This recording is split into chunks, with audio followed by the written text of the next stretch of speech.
Hello, friends. Welcome to Jesus Freaks. I always show you the book, Jesus Freaks. Amen. This is story of the martyred and persecuted church from ancient days to modern days. And this is one of 3 books I have. So when this is done, I'm going to book the second book, which has got daily devotionals for 365 days. So that's going to take a while. And then we have one more book here. This is the Voice of the Martyrs. You can get this from Voice of the Martyrs. This is Fox's Voice of the Martyrs, and this is from AD 33 to today. They do in a chronological order different martyrs through from early days all the way back to the apostles, all the way forward. So this is a treasure. This hardcover, and man, I've had to buy this twice. I gave it away once and had to have it again. So one day, eventually, we're going to, if time goes on long enough, we're going to be in all. We're going to catch this one and the other one. But I'm going to keep the martyrs in front of you. And when I finish all the books, I'm going to start over again. So this is like Revelation to me. I will never stop talking about, remember your brothers and sisters in chains as if you were in chains. So, and so, anybody behind me? Not yet. All right. So anyway, this is the story today is I Won't Bow Down, and this is Bartholomew. This is the Apostle Bartholomew in Armenia, and we've heard of Armenia, and it's in AD 70.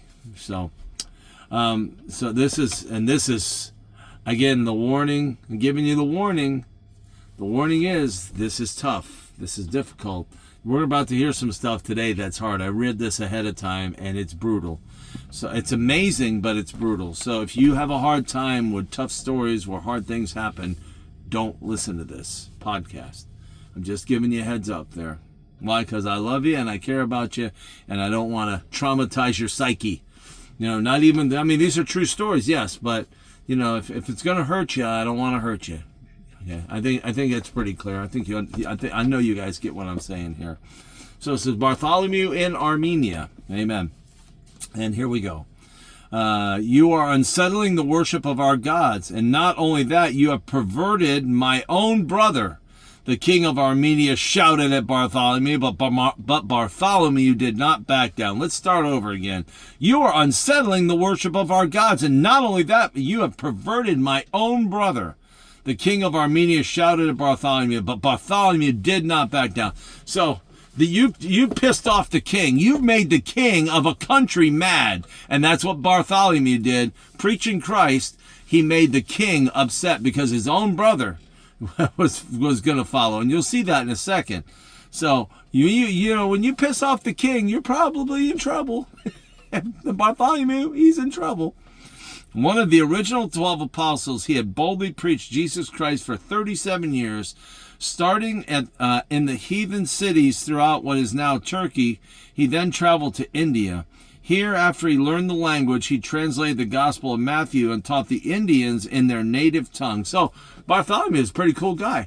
He learned Indian for India. Then he translated the Gospel of Matthew because, you know, Matthew had written it. He knew Matthew. He translated it into Indian, and he was preaching it. Isn't this cool? Amen. This guy was pretty neat. One of those unsung guys. You don't think about Bartholomew that much. You think about Peter and Paul and James and John and Andrew and all this. But Bartholomew is one of the guys that he's kind of in the background as apostle. Probably a pretty humble guy. Let's see, native tongue. Later, he preached in the 12 different cities in the country of Armenia, located between what is present-day countries of Turkey and Iran. Many people turned from idolatry to worship Jesus, including the king of Armenia's brother and his family. So this dude was having impact. This guy was changing things. Absolutely. Bartholomew answered the king, saying, I have preached the true worship of God throughout your country. I have not perverted your brother and his family, but rather have converted them to the truth. So Bartholomew just lays it out for the king. He says, hey, I've preached the true worship of God throughout your country. I have not perverted your brother and his family, but have rather have converted them to the truth. King Astyages,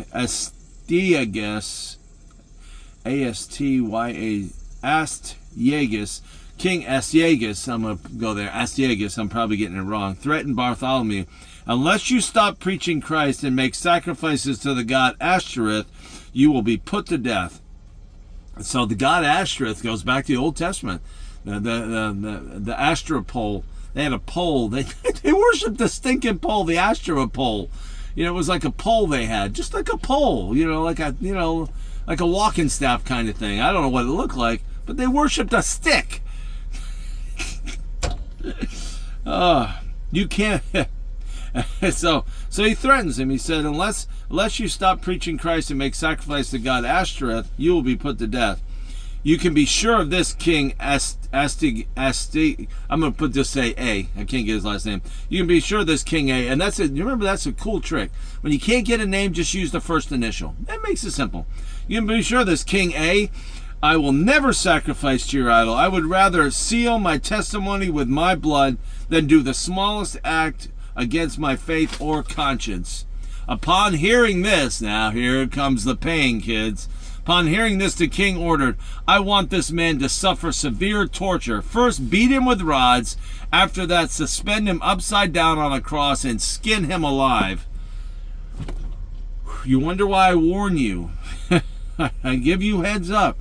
They're going to beat him nearly to death. Then they're going to crucify him. Then they're going to skin him alive. Now, this is brutal death here. I mean, he went through unimaginable stuff. But the grace of God is real. Listen to what happens. Following the king's command, Bartholomew was beaten, crucified, and flayed or skinned alive. Despite all this, now this is the grace of God. Now let me tell you, this will prove the grace of God. Listen to this. Now watch how he actually dies. Despite all this, he was still conscious and continued to exhort the people to believe in Jesus and worship the true God. This guy is crucified. He's upside down, just like Peter, because it says upside down on a cross. So he's going to be crucified like Peter was. He was beaten, probably beaten severely, then crucified upside down, and then he's skinned alive, and he's still preaching Christ. That's the grace of God. That's why we don't have to have fear of those people that hate us. God will carry us through whatever he has to carry us through. If we're bold and preaching Christ, he's going to get us through anything. You can be certain of that. And guys like this prove it. Now watch what the king finally did. Finally, to prevent him from saying anything else, the king's men took an axe and cut off his head, which was a blessing for Bartholomew, because now he's dead and he's in heaven. Bartholomew was united with Jesus, his Lord. Now, you wonder why I'm sharing these stories?